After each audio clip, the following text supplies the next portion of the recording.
आप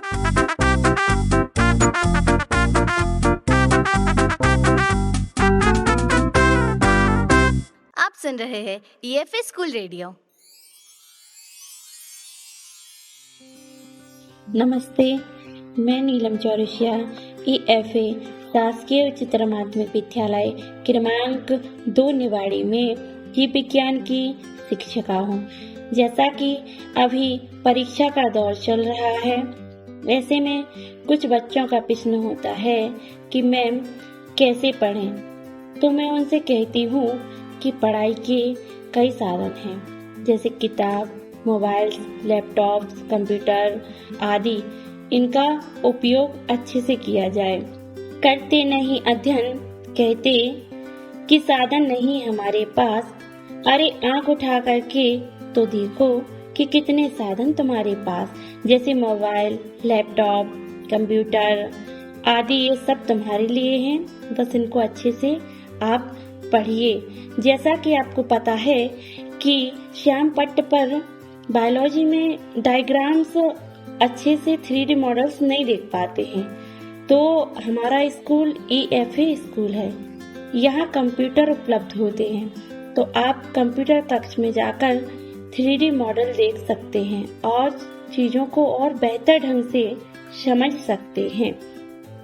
मेंडल ने अपने प्रयोग खेतों में ही कर डाले, प्रकृति में ही सीखे हैं सच्चा अध्ययन करने वाले।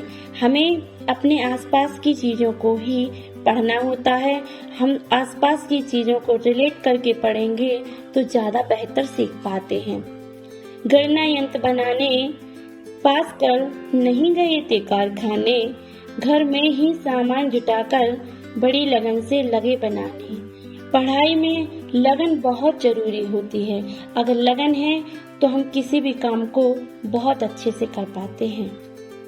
उड़ती हुई चिड़िया को देख हुआ था राइट बंधु को खटका, वायुयान बना करके उनने कई बार था पटका। जब हम किसी भी चीज को बार बार करते हैं तो बहुत अच्छे से हो जाती है। ऐसा नहीं है कि किसी भी चीज को हमने एक बार पढ़ा और वो हमें याद हो जाएगा। नहीं, जब हम उसको लिख लिख कर बार बार याद करते हैं तो वो बार बार याद करने से याद हो जाती है। परीक्षा का समय चल रहा है तो बच्चे सही से नींद व भोजन नहीं लेते, तो उनसे मेरा कहना है कि स्वस्थ शरीर में ही स्वस्थ मस्तिष्क का निर्माण होता है।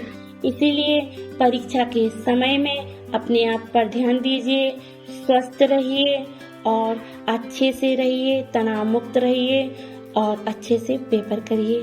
धन्यवाद।